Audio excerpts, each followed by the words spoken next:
To me, this region is the top of the whole world, the land of sky people. It is a land of cold rushing rivers, small creeks, deep gorges, dark timber, and waterfalls. Great billowing clouds sail upon the mountains, and in early morning a blue-gray mist hangs just about the treetops. This is Appalachia, a land first occupied by Native Americans, and in western North Carolina, the Cherokee. As the legend of the Blowing Rock is told, a Cherokee brave leapt off a ridge in desperation over a Catawba maiden, but the Great Spirit blew him back up to his lover's arms. Appalachia stretches from North Alabama to southern Pennsylvania, reaching elevations of more than 6,000 feet. This region quickly became a melting pot of cultures when Englishmen, Germans, Italians, and African slaves immigrated to the mountains to work in the lumber, coal, and iron camps of the 19th and 20th centuries. Appalachia helped fuel the American Industrial Revolution with the extraction of these natural resources. In the high country of North Carolina, the counties of Watauga, Avery, and Ashe, a different industry began to emerge in the small town of Blowing Rock. Blowing Rock, from the very beginning, has this very interesting outward look. It's very purposeful in looking to people off the mountain. It started out in a lot of ways from Lenoir, which is about 20 miles south of Blowing Rock and about 20 degrees hotter than Blowing Rock. And in 1845, James Harper petitioned the North Carolina Senate to build a toll road, the Lenoir-Blowing Rock Toll Road.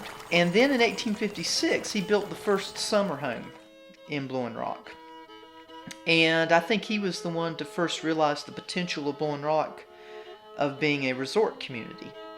As the population began to grow and as transportation improved a little bit, and the roads from down the mountain, would be Lenoir and Hickory, were just mud roads. They were not much. As they improved, around about 1850, more people began to come. It's in the 1870s and 1880s that a number of boarding houses begin to be built in Blowing Rock. They are capitalized by these Lenoir businessmen, these New South Democrats, who see the way forward for the South after the Civil War is in business. It's going to be in industry. They also see a new industry, the tourist industry, and that's going to be the new way of making it after the Civil War. You know, it's not only seasonal tourists who come, but in the 1890s you also begin to get very wealthy industrialists who decide to make this a permanent summer residence, like most famously Moses Cone, who purchased close to 4,000 acres in Blowing Rock beginning around the 1890s, and he began the construction of his mansion in the mountains, as he liked to call it, in 1892, and he will work on that through the early 1900s.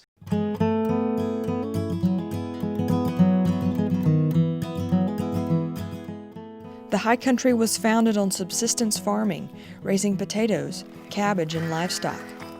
Like many parts of Appalachia, the timber industry entered Watauga County in the early 1900s. While tourism was growing in Blowing Rock, the lumber business was booming at Shoals Mills, south of Boone. The Whiting Lumber Company lobbied for the East Tennessee and Western North Carolina Railroad to extend its line to Shoals Mills to transport the lumber to bigger markets in Johnson City, Tennessee. The advent of the railroad was an important part of the development of this entire area.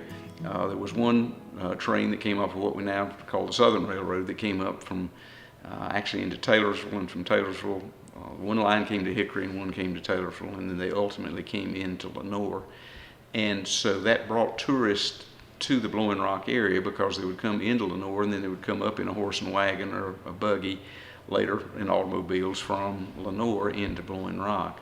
But the other place that the train touched the area so much was the Tweetsie Railroad that came from the Tennessee side through Cranberry over in Avery County, and then ultimately up to what is today Linville, and from Linville across the backside of Grandfather Mountain down to Shoals Mills, where it stopped for a while because that was a timber area and processing area at the Whiting Lumber Company. When I got to Shoals Mills, Boone caught railroad fever, and eventually it got here in 1918, 1919. It was around May of 1919 that passenger service began. And I mean, for Boone, it was from a cultural standpoint, from a transportation standpoint, it connected Boone with the rest of the world.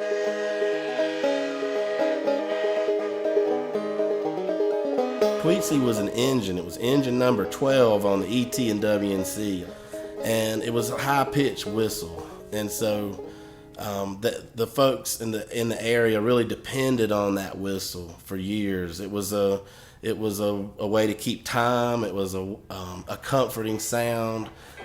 People knew that others were visiting or they were getting ready to get their shipment of what they needed. And so the train coming in the area also brought a lot of happiness, I think, and a positive feeling. The ET and WNC was destroyed in the flood of 1940 and then abandoned in 1941. Engine number 12 that once rode the rails from Boone to Johnson City is still a part of Watauga County at one of America's first theme parks, Tweetsie Railroad.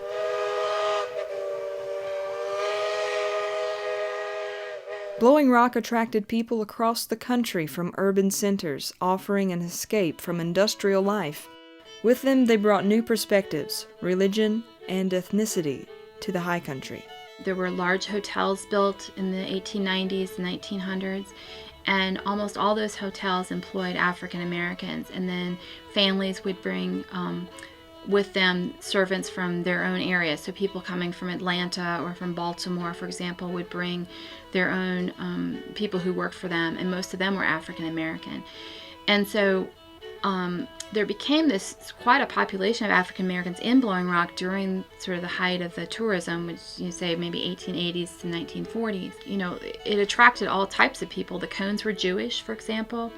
Another person who came to the area was Vera Lockman, who was also Jewish. She was a refugee from Germany, Nazi Germany, and she built a boys' camp just outside of Blowing Rock. That camp was set up for young boys to come down, particularly from New York. And then most of those were Jewish boys who had their families had just were refugees as well. That camp ran between 1944 and 1973. And during that time, it was one of the first camps to integrate. So to me, it represents sort of how there was this diversity, yet oftentimes people don't recognize it. They really think of Appalachia as being sort of poor, white, and I think both Blowing Rock and then that camp for sure show that diversity. The high country cultivated the creativity of local mountain people through crafts and music. It also appealed to talented artists like Elliott Dangerfield, who came to Blowing Rock in 1886 in hopes that the mild climate would alleviate diphtheria. But he found more than just a place to recover his health. Grandfather's had his studio in New York, and they lived in New York from September through mid-May, and then they would come to Blowing Rock and spend the summers here and have a wonderful time. The sense of light was something very important to Grandfather, and how light entered a picture and what it did to the subjects. And he was very aware that the light sometimes is a good deal different here in Blowing Rock than it is down country. He said that his paintings were always, and the mountains were always glowing, never glaring. I think part of his interest in Blowing Rock is that there's a timeless, ageless quality about things. You have the natural beauty, but then when you see Grandfather Mountain, I mean, you know it's been there for millions of years, and there's a permanence. The expression through the changes in the weather and sunrise and sunset, it's all reflected on the permanent mountains that are here, and I think it was very inspirational to him. Dangerfield built 3 homes in Blowing Rock, The first is Edgewood Cottage, that hosts artists in residence, and the last is Westglow, which is open today as a restaurant and spa. By the 1950s, the Blue Ridge Parkway provided another means of transportation for visitors to enjoy the scenic mountain views and learn about Appalachian culture. The Moses Cone Mansion has been preserved by the Parkway and offers an outlet for local artisans to showcase their work. You know, what makes it interesting as a destination is that all along the Parkway you have cabins and you have split rail fences, and people sort of come to the estate and think, what on earth is this doing here? And in fact, the Park Service kind of thought that too, and have struggled with that because it doesn't seem to fit what Appalachia was. It offers 26 miles of wonderful trails for people. There are 2 lakes that you can walk around. The house, as it stands now, there are tours on the weekends, and then there's a really nice craft center in the house that lots of people like to visit. There are demonstrations there, and so I think it's a great place for visitors in Blowing Rock.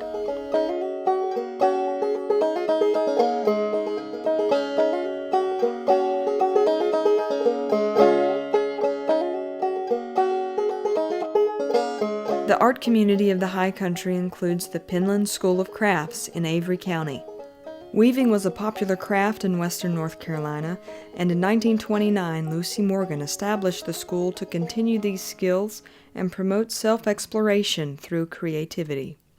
Part of the reason that there are so many people working in craft and in art in this part of the country, it's partly because of this school, which has attracted a lot of people to this area who have decided to stay. There were some pretty strong craft traditions in this area. A lot of artists have been attracted to this region because it's beautiful.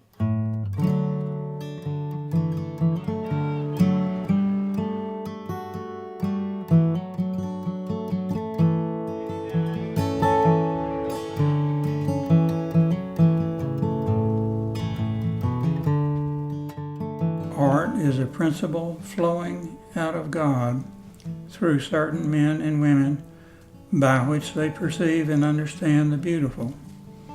The office of the artist is to express the beautiful. Visitors, residents, and artists from all walks of life have been drawn to the High Country to enjoy the variety of experiences it has to offer. And even 200 years after the first settlers discovered this area, the thrill of its natural beauty, recreation, adventure, healthy lifestyle, and mountain splendor still endures today. People can come up here and get lost. Elliott Dangerfield felt that way. He thought it was not only a beautiful place to paint, but it was a beautiful place to let your spirit just go. We have some pretty tall mountains in western North Carolina, and so the views are spectacular, and the people are really friendly. You know, everybody's in a good mood. There was a story, myth or a legend you might say, that during the summer you could see the goddess of the mountains walking on the summer solstice. And apparently it was that image that inspired Elliott Dangerfield to paint the Madonna of the Hills, which is in the Episcopal Church here in town. So in a lot of ways it was a very magical place. And I think it still has that magic today.